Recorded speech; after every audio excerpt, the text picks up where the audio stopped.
My name is Jacqueline Huff. I am the Communications and Engagement Manager with Mortarboard. Thank you all for joining us for our Spring Career Connections on building your personal board of directors. Career Connections is Mortarboard's ongoing professional development series designed to connect members with influential leaders, alumni, and peers who are shaping industries and communities. We get to kick off the year with this dynamic panel on building your personal board of directors, a conversation about intentionally cultivating mentors, sponsors, and champions who will challenge, advocate for, and elevate you throughout your career. We will start with the introduction of our panelists, Mr. Bruce Ware, Mr. Jenny Birch-Slawinski, Dr. Brendan Wall, and moderator Dr. Patience Whitworth before diving into our discussion. We did save 15 minutes for question and answer at the end, so have your questions ready or you can drop them into the chat at any time. So without further ado, I have the honor of introducing our panel, starting with Mr. Bruce Ware. He was initiated into the University of Mississippi Tassels chapter in 1998 and serves Mortarboard as a trustee of the Mortarboard National Foundation. Professionally, he's the chairman and CEO of One America Bank. He began his career in investment banking at Donaldson, Lufkin, and Jenrette in New York, and later worked at Bank One, which is now a part of JP Morgan Chase. Mr. Ware currently serves on the boards of publicly traded companies AAON Inc. and Seneca Foods. He previously served on the board of Black Hawk Bank, a $1.5 billion community bank in Wisconsin. He remains deeply engaged with his alma mater, serving on the executive committee of the University of Mississippi Foundation. He resides in Dallas, Texas, where he is a native and first-generation college graduate. He holds an MBA from Harvard Business School, an MA from the University of Texas at Austin, and a BBA in Banking and Finance from the University of Mississippi. Next up is Jenny Birch-Slawinski, was initiated into the Barbara Cook chapter of Mortarboard at Purdue University in 1993. Mortarboard at Purdue is a family affair for the Slawinskis. Her husband, Matt, led the way in 1992. Her daughter, Anna, was initiated in 2021 and served as chapter president, and her son, Adam, is a member of the current collegiate chapter. The opportunity to contribute to Mortarboard at the national level has been one of Jenny's greatest joys. She served as a section coordinator before joining the National Council, during which time she held multiple leadership roles, including secretary, treasurer, and alumni representative. Jenny currently works as the Director of Industry Relations in the College of Engineering and Computing at Miami University in Oxford, Ohio. She is passionate about traveling, reading, and riding her Peloton bike. And then we have Dr. Brendan Wall, who was initiated at the Red Tassel chapter of Mortarboard at Illinois State University in 2018, serving as Secretary and Selection Chair and later as the chapter president. Brendan's foray in national leadership began when he served as a student participant on the strategic planning team.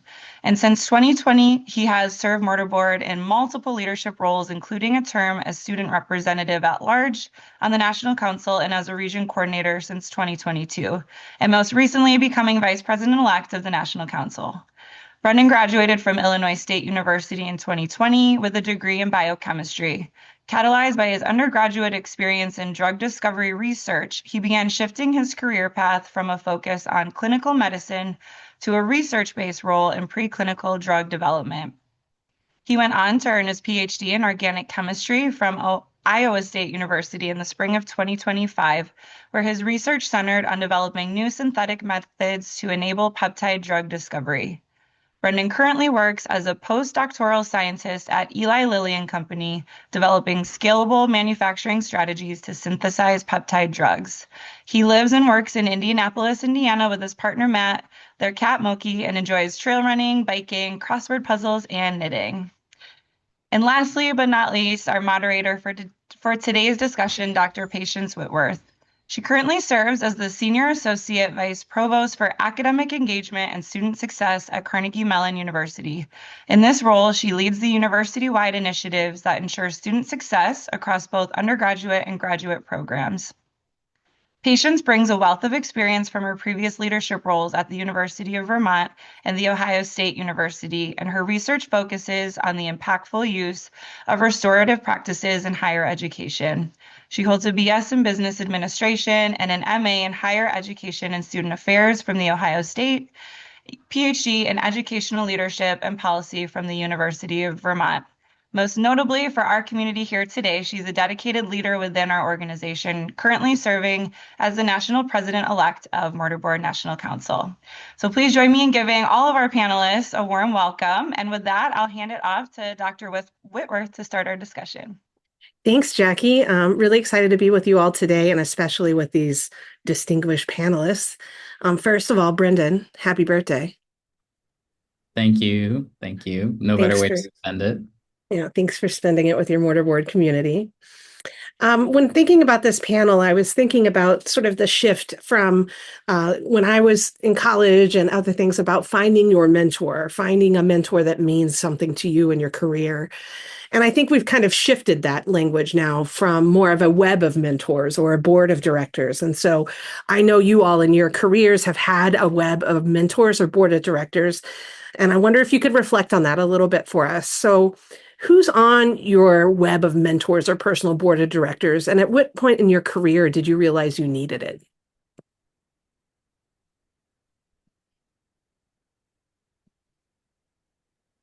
I'm happy to respond first here. I think I feel like I first realized as a kid, I grew up in abject poverty. No one had gone to college, and I had the great fortune of getting a job at a bank when I was 13, and so I started to realize then the benefit of having older, wiser people around me to advise me, to supplement, I think, what I had from my mom, who was a single parent.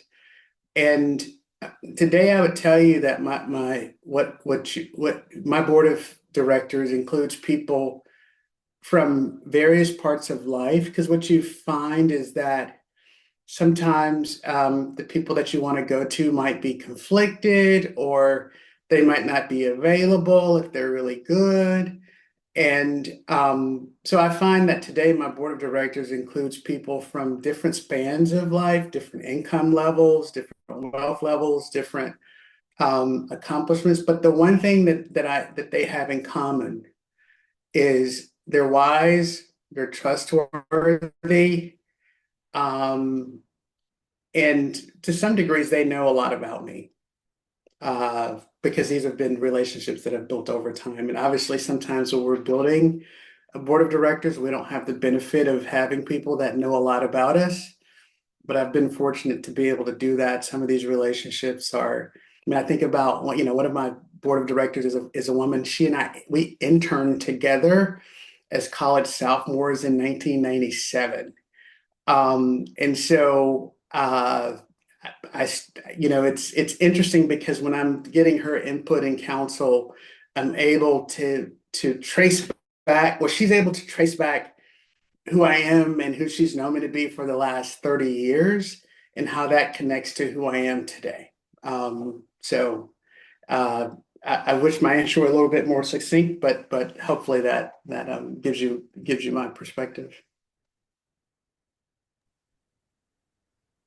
Brendan or Jenny, do you have a response? Sure. I will add that when I was in college in the early 90s, we definitely were not talking about board of directors or even really mentorship. So I was at that space in my life not really looking for mentors. And fortunately, my mentors found me. And I'm so grateful for that. And I think I think it happened because I was just willing to put myself out there and try new things and show up. And that led to the next thing, led to the next thing, led to the next thing. So showing up and saying yes. And the one person I'm thinking of who's been a theme on my board of directors from beginning to end, because certainly it has shifted at various stages of my life, but Jane Hamblin, who many of you know, she was the executive director of Mortarboard for many years. And when I was at Purdue, she was an associate dean of students and a Mortarboard advisor. And she claimed me, I guess. I don't know. It took me under her wing and gave me opportunities and has continued to do so both, when I was in college and then after when I was looking to get back into the professional world and reconnect with Mortarboard at a national level. And she continues to connect me with opportunities through Purdue's chapter, So I've been really fortunate that my mentor found me. Just to round out the discussion, I guess I'll say that like for me, finding mentors was something that I think I started focusing on mostly in college. Neither of my parents were like my mom never went to college and my dad barely got his degree. So like they didn't have a lot of experience in higher education. Most of my family didn't. So for me, when I got there, there was a big focus and push to like try and understand kind of like the hidden curriculum in like the collegiate experience. And I think, you know, people are starting to talk about that more and more now nowadays, especially to kind of like level the playing field for first gen college students, kind of like Bruce touched on. But that was something that I like looked for even in my peers who seemed to have like a leg up and looked to professors, bosses in the jobs that I was on campus, leaders of departments. So that's where it started. And then from there, it's shifted just to really focus on people who've challenged me in certain areas of my career. Those are also the people who I tend to seek mentorship from because I see them as leaders who are capable of pushing me to be better and see potential. If they care enough to push you, they probably care enough to mentor you as well. So that's usually been a really great proving ground for me to find a new mentor. Great. Thanks, Brendan. I think that sort of leads me to my next question, and maybe Jenny and Bruce would want to add to that a little bit. But finding a mentor or board of directors that can fit you at all the points in your life. Bruce, you talked about a trajectory of mentors across your life. And Jenny, you mentioned Jane Hamblin. So I know this question will resemble it to you, but how do you make sure that you are both challenged in your mentoring relationship, not just agreed with? Like, how has the challenge been important to you as a part of this relationship?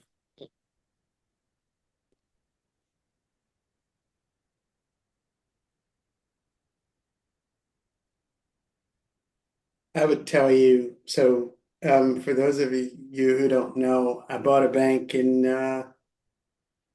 this past June, 2025. And this is a bank that's been around since 1919, and so we're having to change a lot of things. When I think bought a bank, don't think ivory tower. Think, I mean, 20 town of 20 people, one location, no ATM. And so, you know, to have a bank, you have to have a board. And so the meetings are monthly, they're intense, they take a lot of preparation. And so I actually am going to my board after meetings and getting their feedback and input. And you know, this is a situation in which I'm the largest investor, so I, I report to the board, but I mean, but I've and they do govern, but it's sort of a collaborative effort, if you will. And so really sometimes following up with board members and saying that stunk and giving, you know, giving them the opportunity to react to it, not in a disingenuous way, but being honest about like the work ahead of us, the progress that we're making, the materials. And I think sort of me approaching conversations with them one on one in a way that is honest and then getting their thoughts and reactions. And sometimes what you learn is that, well, actually, the meeting was very productive. It was just a hard conversation. And so maybe I am sort of, you know, really more critical than I should be since I feel like I'm the person that's responsible and in charge. And then there are other times which they might say, yeah, that wasn't a good meeting. And so allowing people the freedom to do that and actually inviting it in this real live context in which these are people that are on my personal board, but they are on my institutional board as well.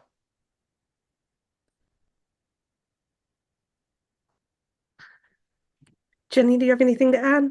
Yeah, that's a tough act to follow. I have not purchased a bank. But referring back to the previous example, I do think the value of having a mentor or a person in your life who has known you for so long and in so many contexts, that person can really push you. And in my case, she's really always pushed me to do more than I think that I believed I was capable of. And so I think it's easy to get complacent and think, okay, I'm doing the best that I can, or I've given all that I can. But being pushed to try this new leadership role, or write this article, or serve on this panel, or um, make a financial contribution, or help lead this initiative. All of those are examples of ways that my mentor pushed me to do things that I probably wouldn't have signed up to do and wasn't sure that I was necessarily capable of or ready for, but because she believed in me and then pushed me and encouraged me, that really was where that challenge lay. That's great. I want to shift a little bit to talking about building a web of mentors or a board of directors. I keep mixing up my metaphors here, but the board of directors for your personal self. But how does anyone have an example of how they maybe approach someone to be on their board of directors? And how did you do it without making it feel really awkward? Um, I will lead off and say that potentially don't lead with, will you be on my personal board of directors? Because that sounds weird, potentially. So the way I would look for it is if it's a person that you've never met before, but you're like, I think this person, like I've seen them give a talk, or they seem like they would be a really great mentor. Like if you're starting cold, like doing some kind of like informational interview where being like, hey, like I'm really interested in like how you got to where you are in your career, and I like really enjoyed hearing this part about your story. I'd love to learn more. Do you have time to sit down and talk about that? I mean, I think that's like a really easy entry point. I think like making sure that you're like building a genuine connection with these people first, and not like looking for them just to be like fulfilling some role in your personal development without, giving as a mentee as well. That being said, like I think it is extremely awkward to have to like reach out and put yourself, it puts you outside of your comfort zone every time I do it. I find it to be putting myself outside my comfort zone. And that is something that you have to get comfortable with being uncomfortable about, in order to like advance yourself. And you will be proud of yourself for doing it, but it is never going to feel easy. I think even people who've been doing this for a really long time can agree with me on that. So.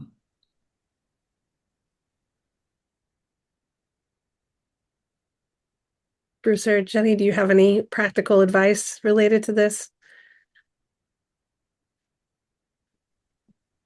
I would just add, because I'm a huge advocate for the informational interview concept, and I would just add to that, I think just the value of getting a cup of coffee. I think that's an easy way, definitely agree not to say, will you please be my mentor?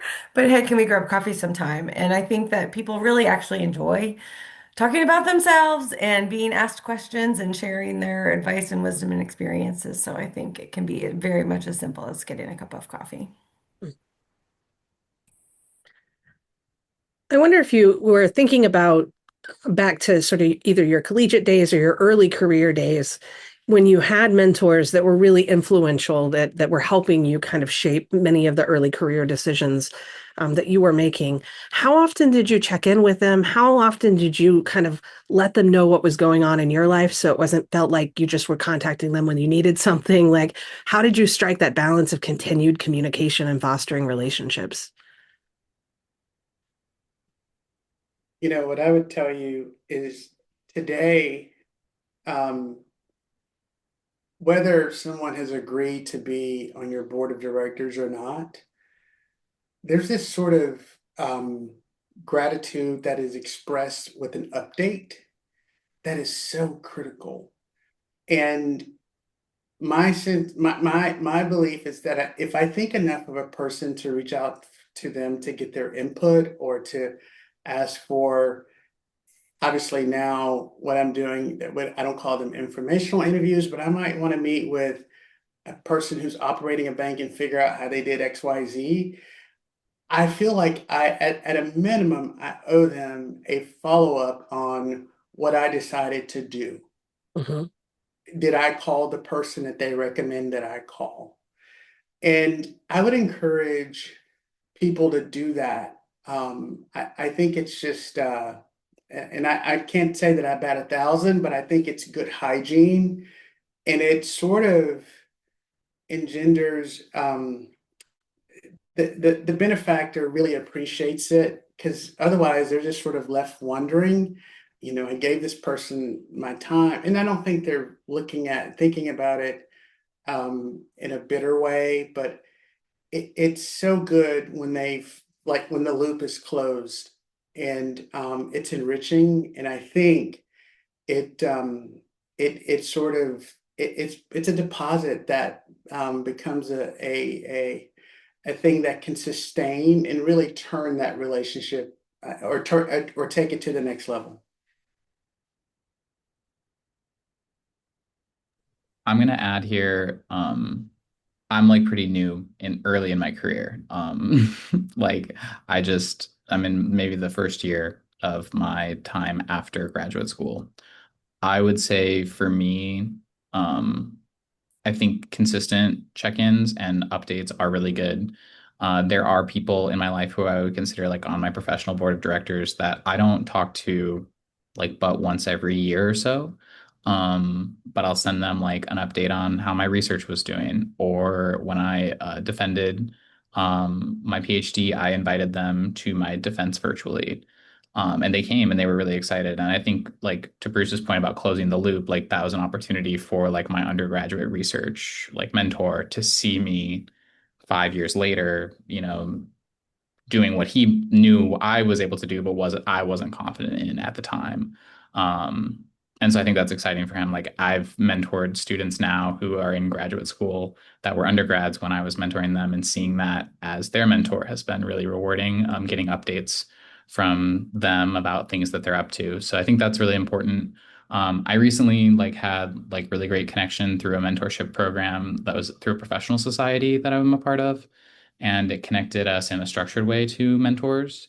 And I became really good friends personally with this person. And now we meet every other month virtually for an hour. And so I think like if you want to keep a consistent communication open, my suggestion is every time you meet, schedule the next meeting, so that you like have it on the books. And that kind of holds you both accountable to keep up to date if you're someone who's like gonna forget about it like me.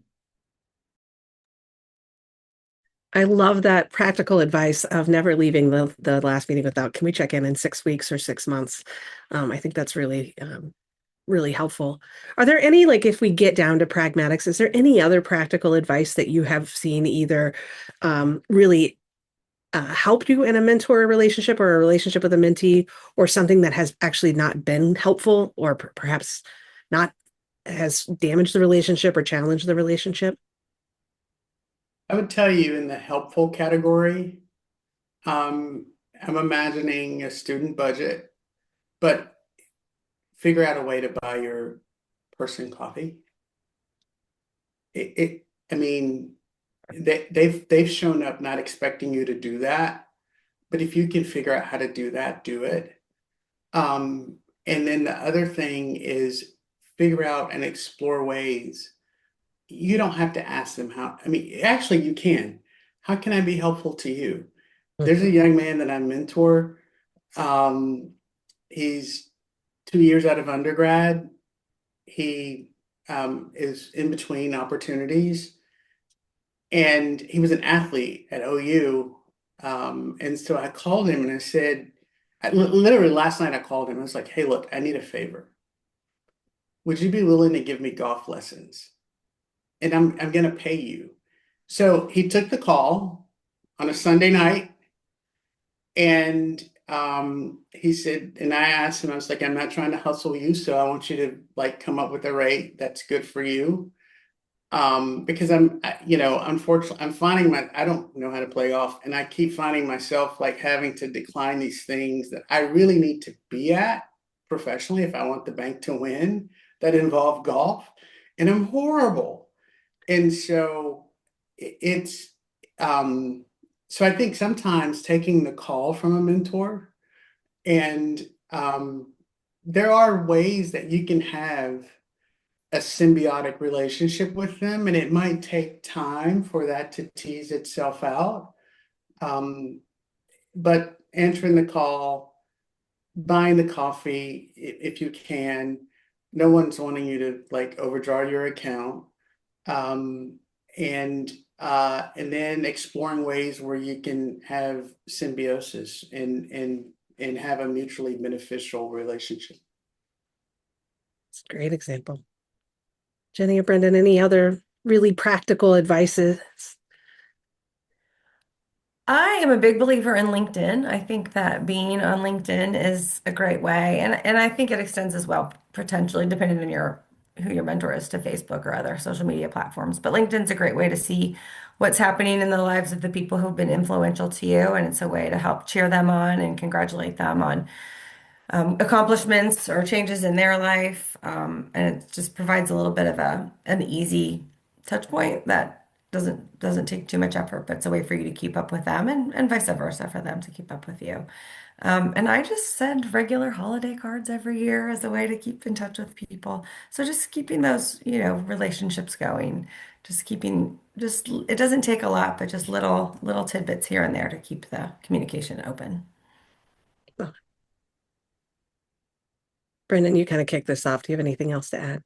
Um, I'm with Jenny on like the holiday cards. I started doing that this year to connect because I've moved so many times that to connect with people from like all in my large web now that's spans multiple states. I think the power of a thank you note or just like a like letting an email letting them know that you're like thinking of them and like want to give them an update again is super helpful.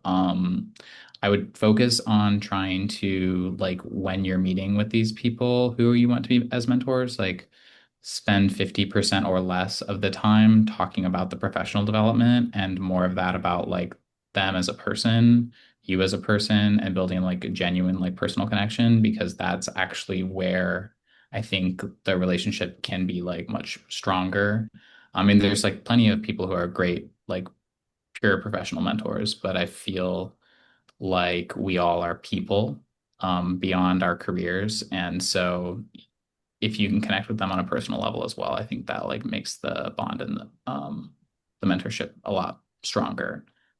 So looking for opportunities to do that, getting to know them. They want to talk about themselves more than just their own work. So yeah, and find people who do stuff that's a little different than you so that you have like a diverse network.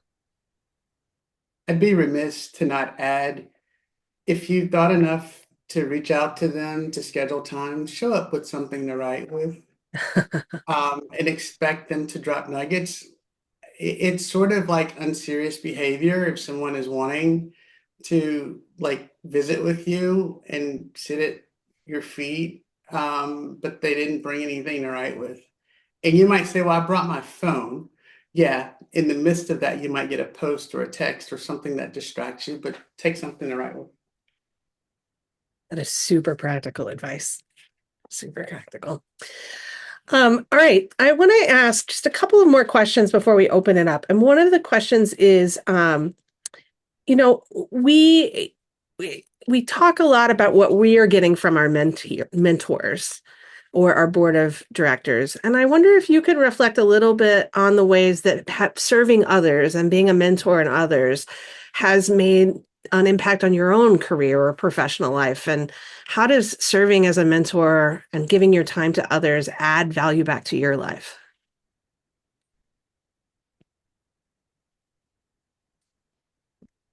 Other than I your will golf tell game. you, I will tell you that I, it is, I cannot imagine my life. If I weren't do this, I would just be, I've been so blessed and so fortunate to imagine myself just sort of being a taker and consumer of people's best thoughts, ideas, and help. That just really convicts me. But I mean, just like last night, I called up a kid, and actually, I know this young man through his brother. His brother reached out and was trying to get a job 7 years ago, and now I'm friends with the younger brother who's going to give me golf lessons. And I think it's sort of, what's the saying? Like, we should be planting trees whose shade we won't enjoy. And I just think it's just part of the deal. My life would be so less richer without, I think having had young people along the way that I could, recruit. And it's interesting because a young man that I recruited in 2006, he had me in his wedding in 2016. And, just to see him now as an adult, he's on the board of directors of his church. We were in Atlanta. He lives in Atlanta. We went to his church with him a few weeks ago. I'm like, wow, I would have missed out had I not, Mhm. carved the time to connect with him and engage with him. It's beautiful, Bruce. I'm finding in my current role working at my university that when I'm able to give back and help an individual student, that reconnects me with my why. So in my work, I'm connecting mostly with employers and other staff and faculty, and everything that I do is to serve students. But when I can help a student and give them some advice or support, it just reminds me of why I do this work and why I love this work. So every time I'm like, oh, I need to do this more, because it just really reconnects me with what I care about.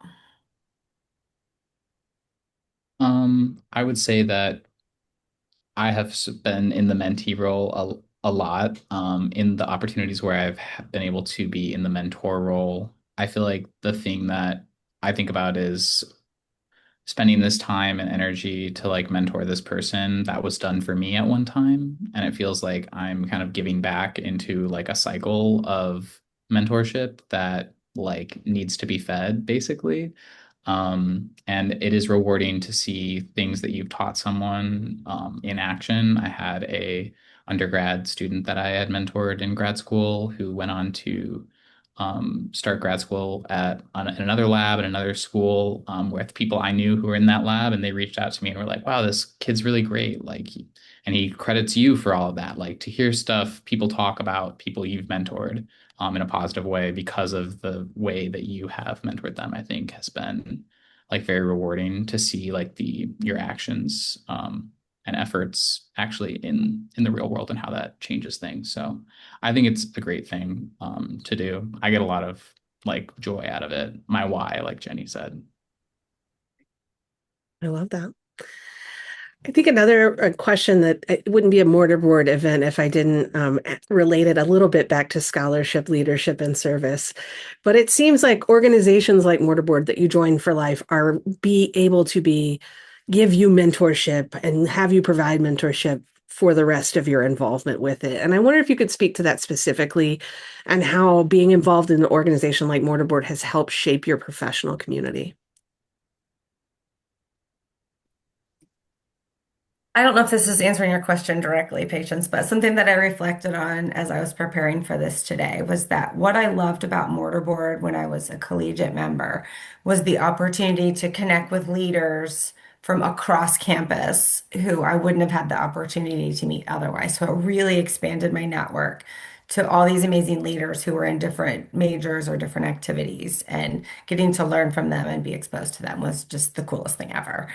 And now that I've been involved with Mortarboard nationally on the national level, I've gotten to have that same experience, but on a professional level around the country. So I'm meeting leaders from around the country, from different schools, from different industries, from different interests. And so it's just enhanced my life significantly to build my network with all of these amazing people. And I've learned so much from them through the opportunity to interact with them. Just being on this panel, I feel like, oh my gosh, I'm learning so much from you all.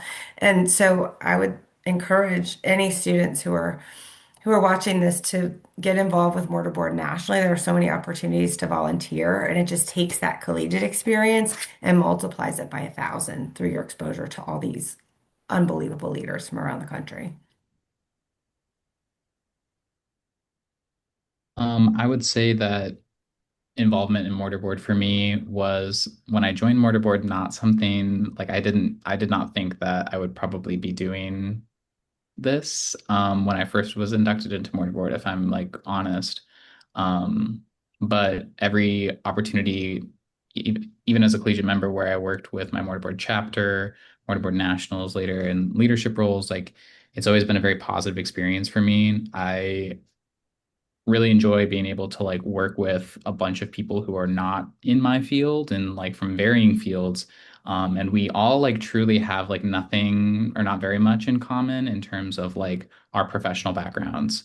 But what we do share is like a desire to be, you know, servant leaders, people who are involved in our community, and often and almost always looking for a way to make it better by our actions. And so for me, mortarboard kind of serves as the fuel to like what I do every day. Is kind of a reminder that like even if I feel like I'm the only one fighting for positive change in my area, there's a group of people nationwide who are doing that in their community every day.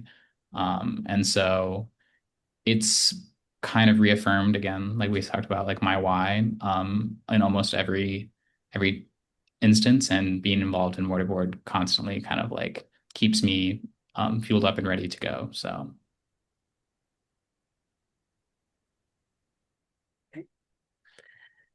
All right, now we're getting to where I really warm you up for questions from the audience. So I'm hoping if folks are here, they have their questions either ready to go in chat or they're willing to like raise their hand.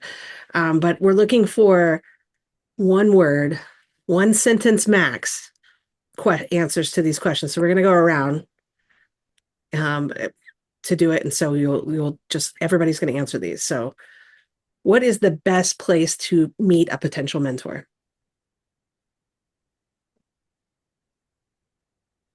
professional conferences, if those are a thing in your field, that would be my suggestion.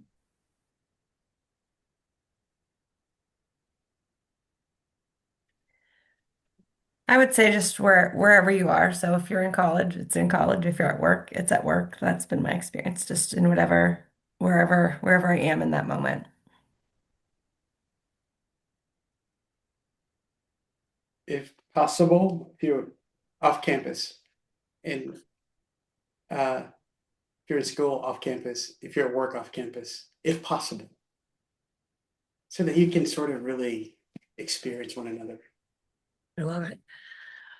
What is the most unexpected place or setting you've met someone who has become a mentor to you?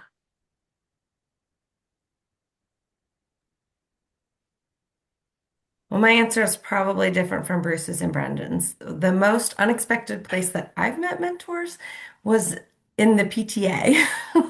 When my kids were little, I met some pretty awesome moms who volunteered with the PTA and had that similar servant leadership heart. And then that led to a job opportunity for me, somebody who was a leader in her workspace. And then that led to a job opportunity for me. So that will be my most unexpected place.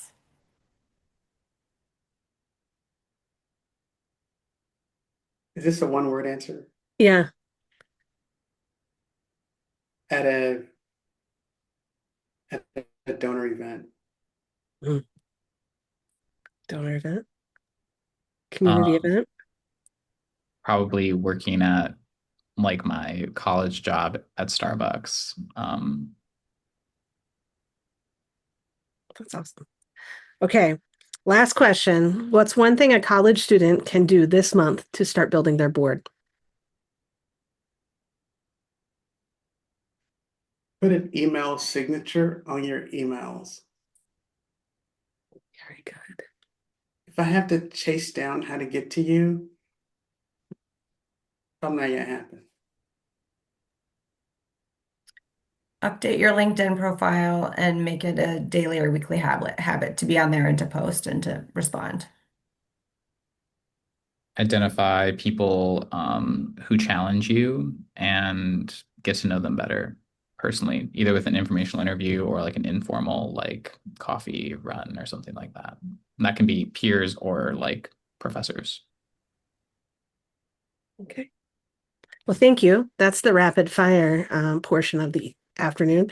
I want to open it up to the audience. You all have heard the brilliance of our three panelists now for 40 minutes and wondering what questions you have for them.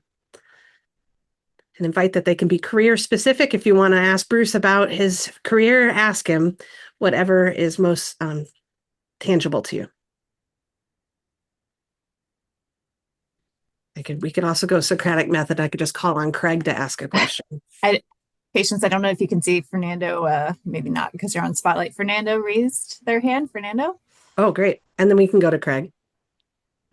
Hi, how are you guys? Thank you guys for being here with us at the beginning of the week. I have a quick question. So I'm always skeptical of advice that comes from all sides. And I'm wondering if anyone can provide a few justifications for creating a LinkedIn profile, other than, just connecting with or networking with other professionals. Um, I haven't made one. I'm applying to law school, and I just don't see a need for it. So can anyone please provide a few justifications for it in that sort of context? Yeah. So I'll provide some justification for it. I was recently like a student. So I'm gonna be honest, LinkedIn sucked as an undergrad. There was not much to be like posting about. And it was hard for me to like feel like I could post anything that was like interesting. And even now, I don't know if I feel super inclined to make posts. I wasn't involved with it for the first half of my time in grad school. I didn't really like it either. I felt like everyone was just kind of showing their best side of themselves on there. So that's I'm not a big fan of LinkedIn. I wasn't, at least. What I found was, though, is that like a lot of people in my like career space in chemistry were posting about opportunities for mentorship and professional development there. It wasn't being posted other places. It's not online. And so then I found out that people were doing all of these things, fully funded trips to go to meet industry professionals, get to know them. I didn't know that those existed, because I'd kind of like essentially purposely sheltered myself away from that. So this back half of my PhD, I started using LinkedIn a lot more, and I got to go to and be involved in those opportunities. So I think the detriment to not doing it is that you might miss out on some things. I totally understand like why some people are kind of against it. My pitch for using it is you don't have to be like posting content or like, super involved, but just having a profile there so that you can keep a pulse on what's going on in the field, especially if you're doing like a professional career, like a professional degree, like law school. I can see where that would be extremely helpful to, get internship information and stuff like that as that comes available. So that's my pitch for it. But I also really like it just to keep track of people I've like met over the time so I can know they're not always going to stay at the same company and they're not always going to have the same email. So being able to keep track of them from place to place is, I think, a very, very useful reason for having it. Other people's thoughts. Yeah, I think it's free money. One of the things, Fernando, that I feel like looking back over my life that I've learned is the game of life is won on the margin. Whether or not I got into Harvard Business School, I think back on over that, it was on the margin. Me being tapped for mortarboard, it was on the margin. LinkedIn is an easy way to win on the margin. I'll just posit one idea. Like, what if there's a particular kind of law that you're interested in, and you find a professor at a university that you're interested in who's an expert, like world renowned, and you only find that out because you happen to see it on LinkedIn. And that's what I mean when it's on the margin, and you get a meeting with them and you go into the meeting sort of sophisticated and smart about what their research is, what they've done, who they've clerked under, and you end up winning on the margin. And I think this idea of network effects, meaning it's only as good, LinkedIn is only as good as I mean, the more people that are on it, the better the more effective it becomes. And if you're sort of selecting out, it's almost like you're not contributing to, and I'm not trying to shame you into doing this, but you're not contributing to the network of LinkedIn and what it could be.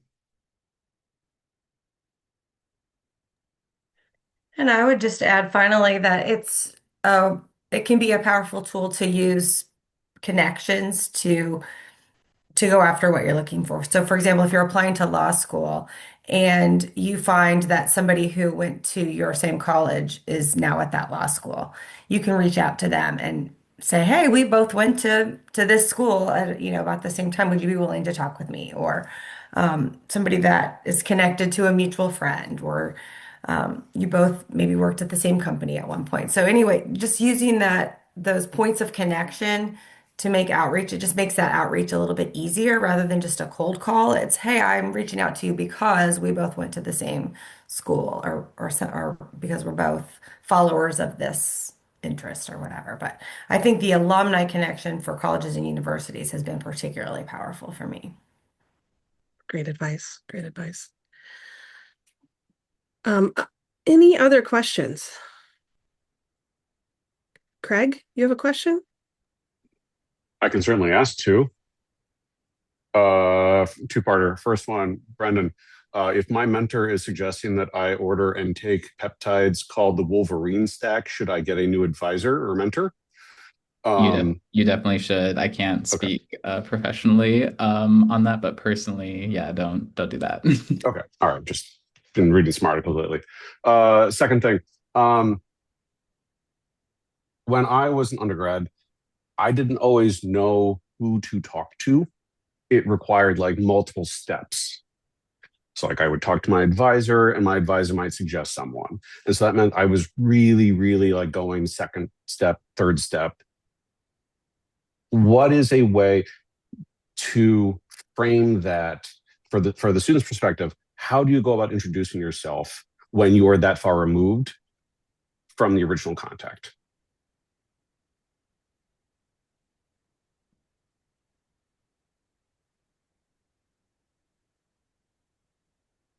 Greg, is this assuming that your advisor made the introduction? I'll let you answer yes or no to that.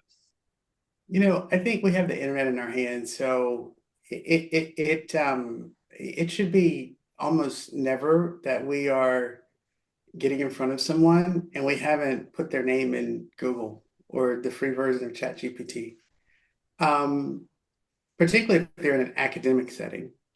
And so I would tell you that if you are getting this introduction from an advisor, I think you lead out with Miss so and so, who's been great, connected us, and I really am grateful that she thought to bridge us together. I'm excited to sit at your feet. I think it's fine to lead out with that and to pay homage to the person that connected you or that suggested the introduction. Great.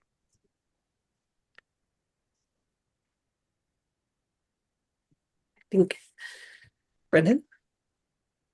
I guess all I'm gonna say is like get better, and I'm trying to do this personally at like writing a 2 to 3 sentence like elevator pitch about like who you are and like why you're reaching out to them.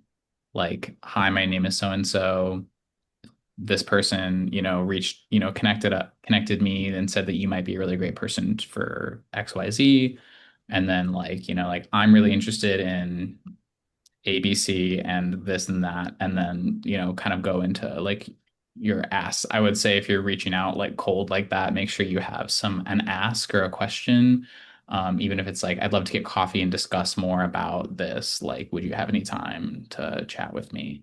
But just being like reaching out to someone looking for like mentorship as like a abstract concept without like a genuine ask, I think is a little hard. And I've seen that happen. Like I've had people ask me that too. If someone asks me, I want to get to know you and learn about your career path, or I want to, know how you did this, happy to talk about it. But if you just ask for like something general, it's a little harder to know how to be a good mentor.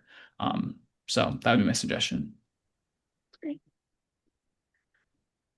Kirsten, can we come to you for the last question for the group? Sure, I have a question. I think it was Jenny who mentioned that sometimes the best kind of board members are those that also challenge you. And so I guess with that, have any of you ever heard a piece of advice from one of your board members that you either kind of laughed off at the time or really didn't want to hear, but in retrospect has been something that you really needed? And if so, would you be willing to share? Yes, I love this question. I had a professor of biochemistry in my fall or spring semester, my junior year of college. And I was at the time wanting to go to medical school. And she was like, "Oh, why do you want to go to medical school?" And I was like telling her, I was like, "Oh, I like want to like use science to help people." And she literally turned to me and she was like, "You're gonna have to have a much better reason than that to get into medical school." And at the time, I was like, that was harsh. But I like really couldn't come up with like much of a better reason. And I started thinking about like whether or not that like was like really truly the catalyst for me on like whether or not that was what I wanted to do.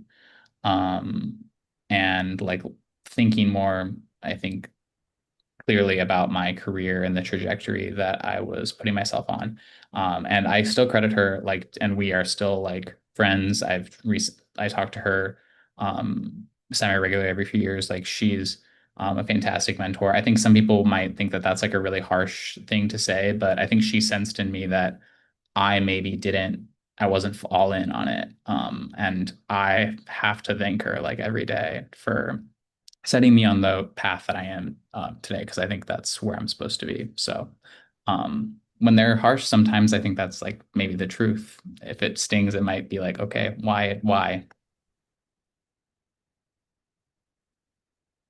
You know, my favorite mentor, Professor Vaughn Grisham at the University of Mississippi, he's 90 now. When I was when I was a senior in college, my girlfriend and I went to go see him and Mrs. Grisham and to tell them that we were going to get engaged. And they said, "You should not get married." And I can still remember us pulling off in my little 5-speed car. We just said, "Oh, what do they know?" And 10 years later, I showed up at his doorstep going through a divorce.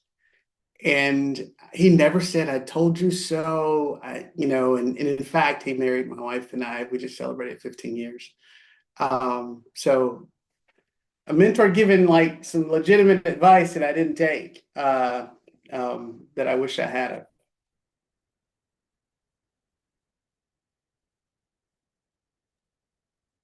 No one's topping that story, Bruce. That's that's good. I appreciate all of your reflections and the thought about mentors being a value add both to your life, but the way that you contribute to others and the way that you can outreach in very practical and pragmatic ways, but get really huge things and really good advice. And I often think about the most important relationships in my life have been the people who are willing to tell me a really hard thing in a really hard moment. So appreciate that we ended on this note. So great last question, Kirsten. I think I'm going to turn it back to Liz to close us out. You are. I think Patience wants me to take the spotlight off of her. So thank you all for joining. Thank you, Patience, for facilitating. Jenny, Brendan, and Bruce. I am going to share a little bit quickly from our Alumni Engagement Board has put together a short survey for mostly geared to our students who are in attendance, but about potential mentorship program. So I'm going to share the QR code right now. I put the link in the chat, but here's the QR code if you want to take a very brief survey from our Alumni Engagement Board. They're just looking for some feedback on some potential mentorship opportunities. So thank you all for joining. And we've recorded this. So if there's any sort of little nuggets that you kind of want to go back and reflect on or listen to again, we should have that up on the website here shortly. So thanks all.